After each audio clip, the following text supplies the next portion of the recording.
Nah, apa 4 sifat Kanjeng Nabi, akhlak Kanjeng Nabi yang bisa kita contoh? Sebagaimana sering kita baca, ada sidiq, ada amanah, ada tablik, ada fatonah. Apa maning ya? Oh, berdiri dia. Saya berdiri. Kowe iki infak 1000 ngatur-ngatur. Anak-anak hadrah aja Maulid Rasul belum dikasih sangu. Nanti santele, nanti dikasih amplop tolong diterima ya. Kalau nggak dikasih tolong ketua panitia di WA. Primen kia maksudnya. Insya Allah saya besok sama Habib Sultan masuk surga yang ngawal anak-anak Maulid Rasul. Amin. Tapi yaitu saya sama Habib Sultan di surga kelon sama bidadari, awakmu hadrawan tok enak. Keteplak. Lumayan loh, nyawang Habib kelon lumayan. Enak Beb, enak. Insyaallah. Pokoknya bener tadi saya dengar dari belakang, Maulid Nabi itu harus seneng. Makanya kenapa? Karena ini hari menyambut hari kelahiran Kanjeng Nabi. Abu Lahab saja seneng hari lahirnya Kanjeng Nabi, siksanya hari Senin dikurangi oleh Allah. Apalagi kita yang punya iman ikut Kanjeng Nabi. Qul in kuntum tuhibbunallah fattabi'uni yuhibbukumullah. Maka hari ini yang mengikuti Nabi insya Allah pulang dari sini mendapatkan cintanya Allah. Amin. Tapi saya pesan sama Pak Ronjak, secinta-cintanya kamu dengan Allah, please jangan berinisiatif untuk menemuinya ya. Bahaya, mate. Yang pertama sidik. Ini kalau kita ngomong branding ya. Maka mohon maaf, mohon izin Bib, saya tuh mencoba membranding dakwah itu tidak menjadi sesuatu yang dianggap pinggiran, tetapi menjadi sesuatu yang eksklusif, yang mahal. Artinya apa? Supaya anak-anak santri ini punya harapan besok menjadi ustadz-ustadz yang keren. Amin. Ya tadi itu loh, saya sama Ustadz Zainal Abidin sama-sama ustadz tapi brandingnya beda. Sama-sama di atas panggung, amplopnya beda. Bukan kok saya lebih baik dibandingkan Ustadz Zainal Abidin, tapi brandingnya Gus Miftah lebih mahal dibandingkan Abidin. Bukan begitu Ustadz. Malah bikin status WA ya ini rada kentir, cangkem.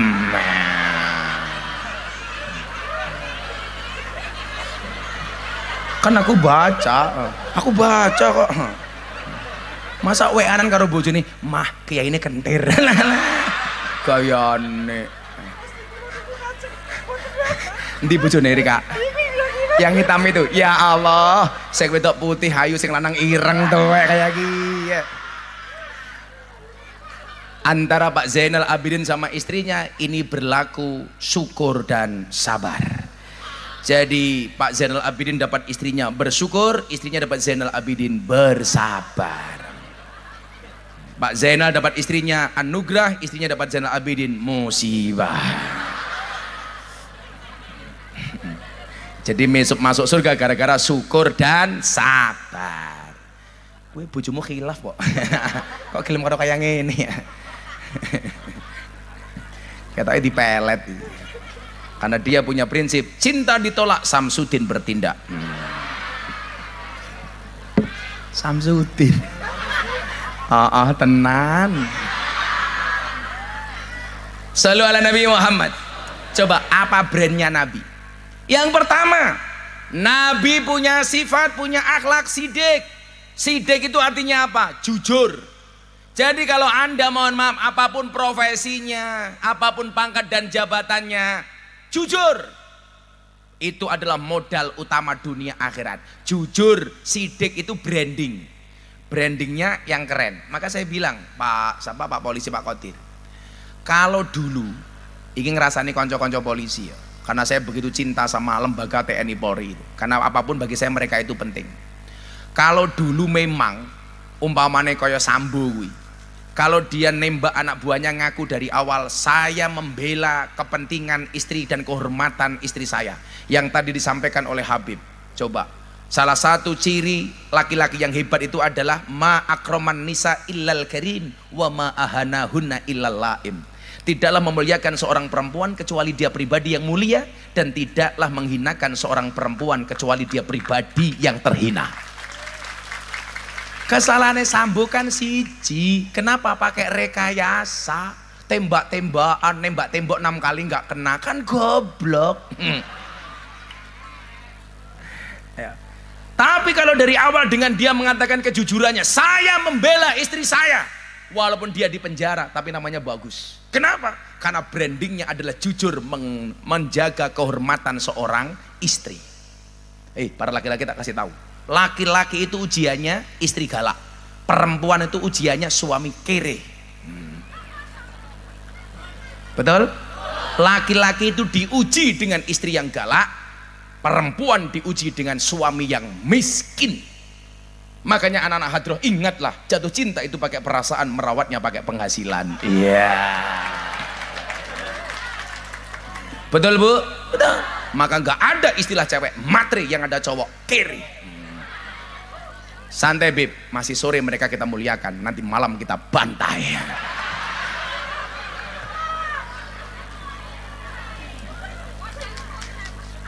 Sing tua tepuk tangan. Ya Allah, ya Allah. Maka mohon maaf, kesalahannya apa? Jujur. Kenapa tidak jujur dari awal? Hari ini mohon maaf Bapak Ibu, jujur ini menjadi satu hal yang mahal. Saya satu ketika datang ke kantin bekas kampus saya di IAIN. Gara-gara apa? Saya punya pengalaman, dulu saya bohong bayar di kantin. Kan biasa. Kita itu dulu nggak punya uang, makan tempe 5 ngakunya telu. Aku pernah dana lah, ngomong apa pernah ngopo tahu. Bib Sultannya tahu. Ya Bib ya. Jadi dulu kan saya sering, karena saya miskin banget zaman kuliah itu, lapor banget makan gorengan 5 ngakunya 3, mangan sego kucing 3 ngakunya 2. Lah pas saya sudah punya uang, saya datang ke kampus saya. Saya temui penjualnya kantin, Bu, masih ingat saya enggak? Lali Gus. Loh, saya dulu sering makan di sini. Dia saya kasih uang 1 juta. Saya bilang, mohon maaf ya Bu, saya dulu sering bohong. Bohong apa Gus? Saya dulu sering kalau makan di sini, makan berapa ngakunya berapa. Tolong saya dihalalkan. Dia bilang, alah Gus, kula pun lali. Loh, ini bukan persoalan lali, saya dosa. Saya dosa. Makanya ingat, suami itu hati-hati. Sekarang sepandai-pandainya kamu menyimpan istri muda, pada akhirnya tetap tua.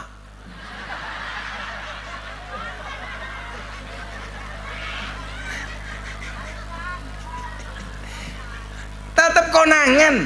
Ayo, maka jujur saja. Makanya kalau pesannya Habib Sultan, bagi laki-laki yang pengen menikah lagi itu pilihannya cuma 2. Minta izin apa minta maaf. Kalau minta izin terang-terangan di awal. Kalau minta maaf sudah ketahuan baru minta maaf. Kalau Zainal Abidin minta maaf. Wah, saya lihat sarungnya gajah duduk. Ini sarung paling jujur sedunia. Dibuka sarungnya muncul belalainya. Nah,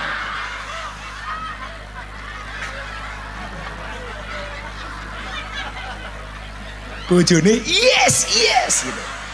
Kamu punya masalah apa sama suamimu? Maka mohon maaf Bapak Ibu, sekarang Indonesia itu krisis orang jujur.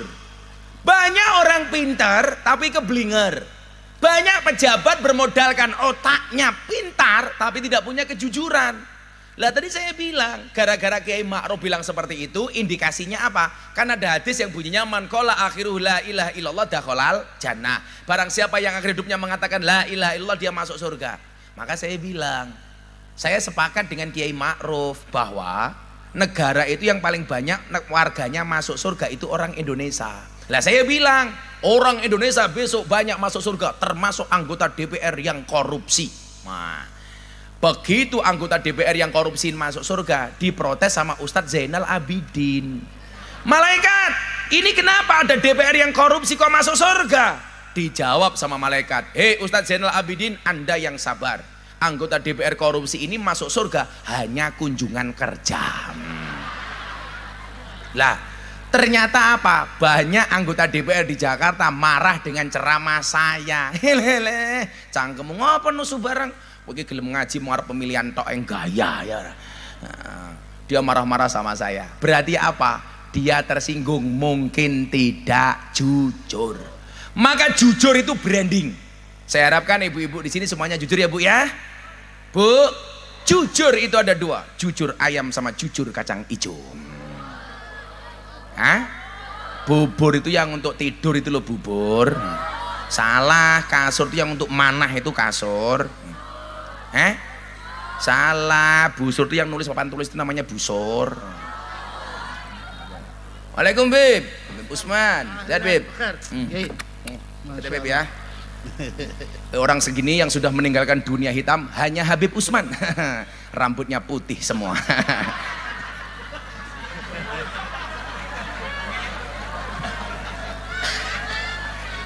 Oh, ini untuk saya Bib. Masya Allah. Kenapa batangnya kecil? Akankah burung saya kecil Bib? Makasih ya Bib ya. Masya Allah. Datang-datang Habib Usman ngasih tongkat ini. Oh Dir, kamu ngasih apa gitu loh Dir?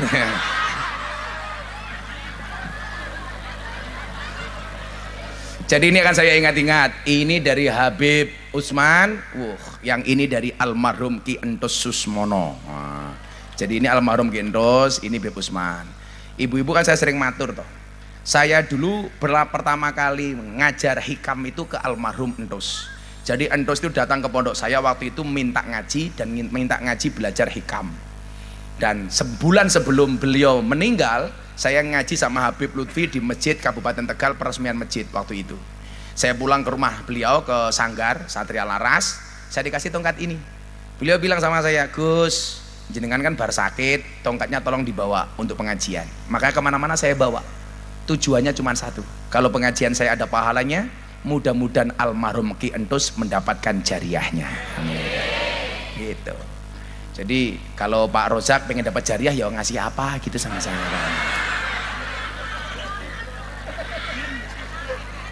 Jangan Dan, kamu nggak usah ngasih apa-apa sama saya. Aku tahu pendapatanmu kecil. Loh, tentara itu gajinya kecil, polisi kecil, makanya jangan minta-minta sama tentara, kasihan. Bener Dan? Tak ewangin Dan. Makanya jangan cari-cari Dan. Tetap jujur. Nomor satu, tablek jujur. Kipas angin ini mati, panasan panas banget, goblok. Kan aku sumuk gitu loh. Malah dipateni, cacile keprimen ya. Kan aku sumuk.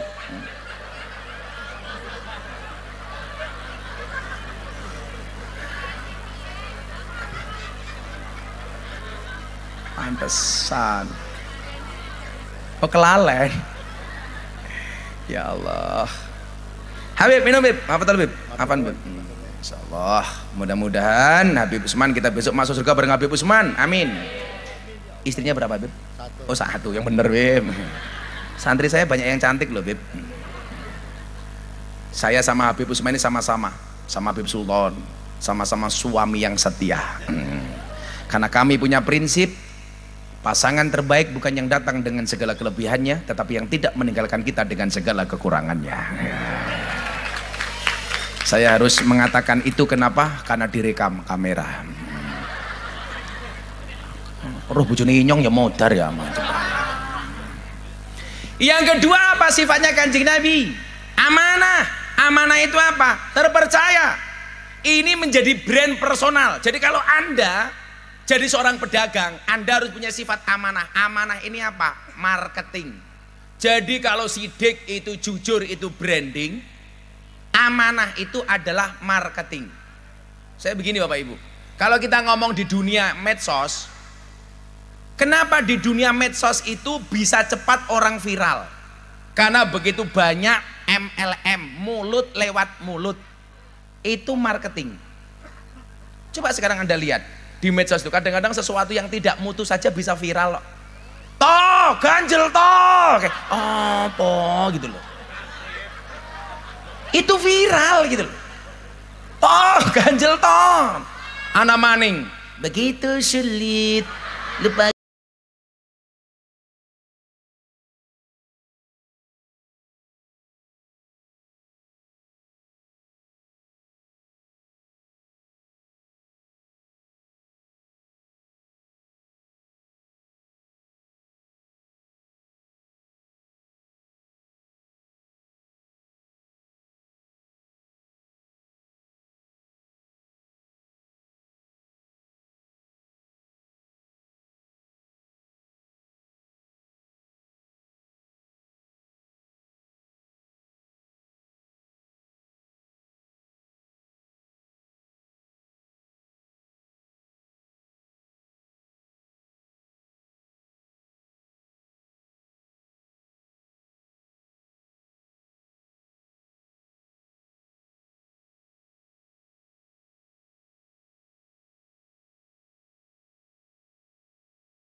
Saya itu dikasih julukan Kiai Said apa? Wali bokong truk.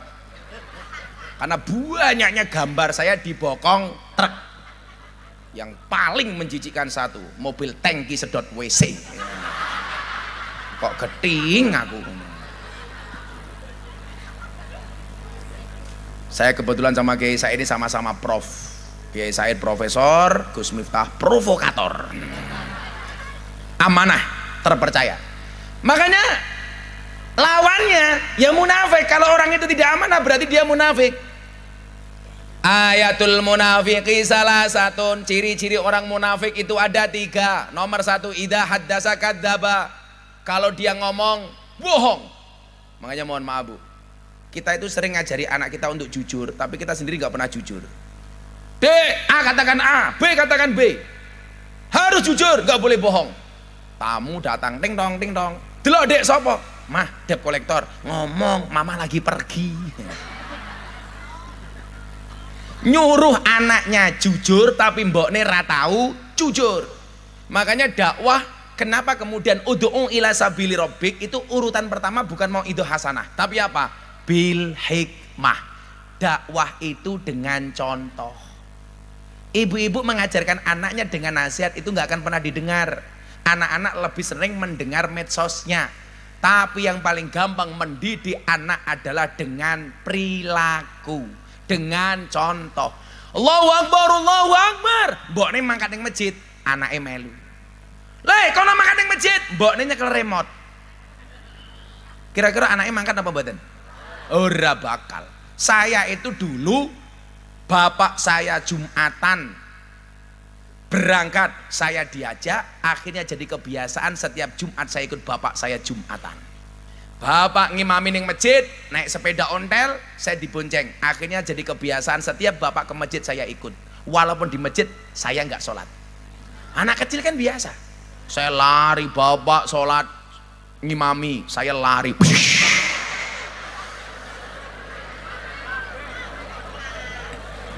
Begitu bapak Allahu Akbar, saya nunduk beduk liar. Anak kecil. Akhirnya bapak saya hafal, setiap mau sholat duduk beduke disembunyikan. Begitu bapak sholat saya lari ke sana kemari, bapak sujud saya masuk sarungnya bapak. Begitu saya masuk sarungnya bapak ketahuan, oh iki tutuke.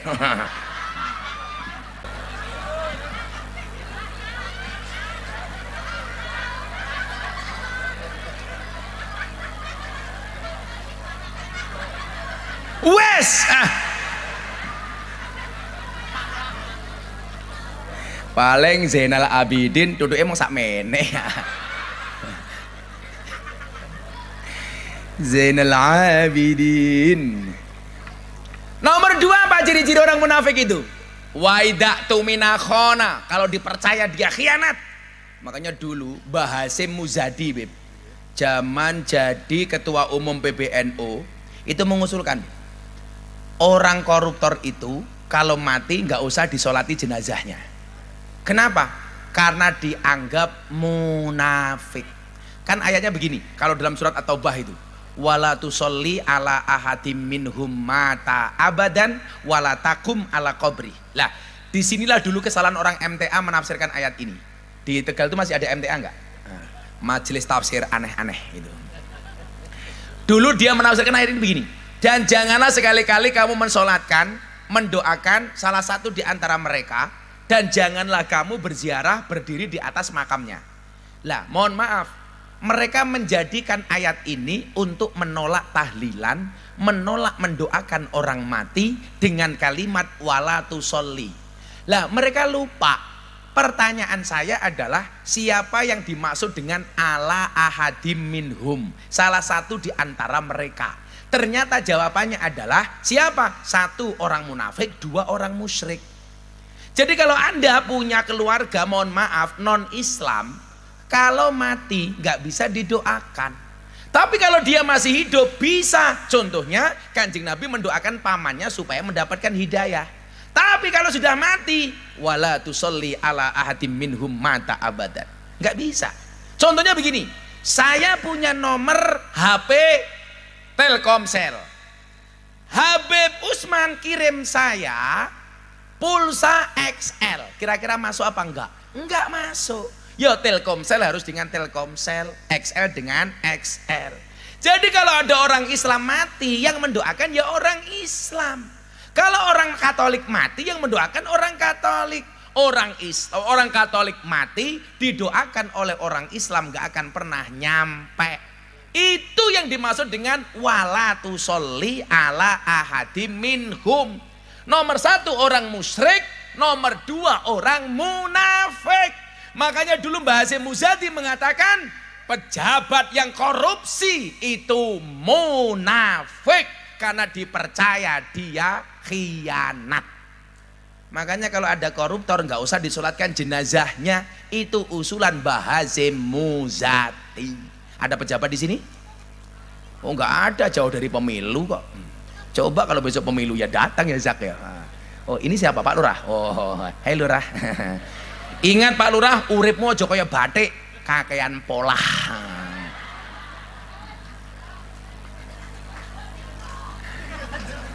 Apa?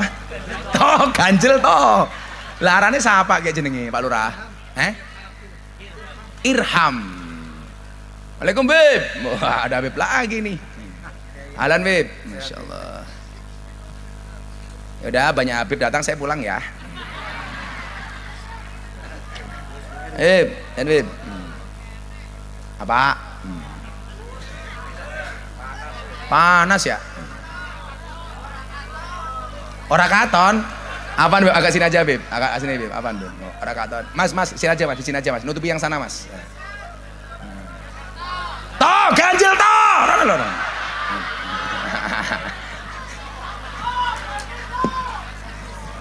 Masya Allah. Maka malam hari ini judul pengajiannya adalah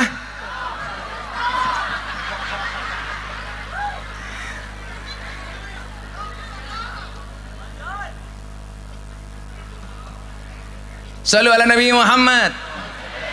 Nah, jadi ayat ini tadi itu dijadikan legitimasi sama orang untuk menolak tahlilan. Ini salah besar. Asbabun nuzul dari ayat ini adalah ketika ada orang munafik namanya Abdullah bin Ubay yang memusuhi Kanjeng Nabi Muhammad. Abdullah bin Ubay ini tokoh di kota Madinah. Ketika Nabi Muhammad datang, dia merasa tersaingi. Jadi Anda jangan kaget kalau ada orang di kampung, ada tokoh baru yang lama merasa tersaingi, itu biasa. Dulu di Madinah juga sama. Sampai Nabi Muhammad dikatakan apa? Gemukkanlah anjingmu, maka anjingmu akan memakanmu. Nabi Muhammad itu dikatakan anjing itu biasa. Tapi Nabi Muhammad nggak pernah marah. Makanya kalau saya dasar Miftah asu, ya apa-apa. Ya biasa baik. Saya mau tanya, hewan pemakan tumbuhan namanya apa? Namanya apa kok kambing? Goblok. Spesiesnya herbivora, kambing, goblok temen ya. Kabeh wis weruh Kang, lak wedhus mangane.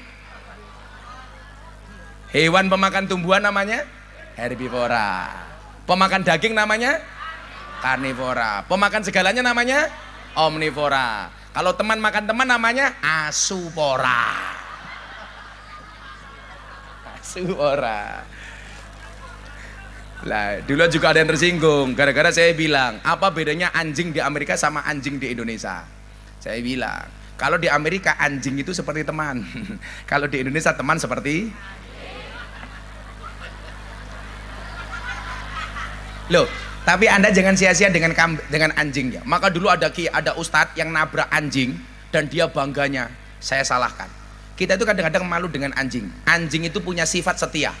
Makanya ada peribahasa Arab bunyinya begini, at imil kalba salasa ayyamin sayadkuruka fi salasi sanawatin, wat imin nas salasa sanawatin sayang saka fi salasi ayyamin. Berikanlah makan kepada anjing 3 hari, maka dia akan mengingatmu selama 3 tahun. Tapi berikanlah makan kepada manusia 3 tahun, dia akan melupakanmu selama 3 hari. Maka mohon maaf kalau soal kesetiaan, anjing itu setia. Makanya nyuwun saya, kok kowe duwe anak diatur wangel. anakmu kalah karo su. Mila duwe bojo diatur angel berarti kalah karo. Kurang ajar temen ya, masa ngomong asu karo nyawang nginyong. Masa asu gandengnya kayak ngene. Ile kandhane ile manut. Lah karo kiai manut to duwe kiai, duwe Habib manut to karo Habib. Jangan sampai kita kalah sama anjing. Saya tuh alhamdulillah karena tetangga saya banyak orang Katolik, saya jadi tahu bahasa anjing. Kemarin Mas Haryo mau pondok ke saya harusnya belok kiri, dia kebablasan, dicegat karo asune tanggone inyong. Hop hop hop hop kayak gitu. Akhirnya kan saya malu masa tamu pondok dikejar anjing. Akhirnya anjingnya saya lempar batu kena kepalanya. Dia teriak kengeng kengeng kengeng kayak gitu. Apa? Kaing-kaing asune siapa ya? Apa Bu? Ini insya Allah kita semuanya asu. Ahlu surga. Amin. Ayo selawatan dhisik ya nih.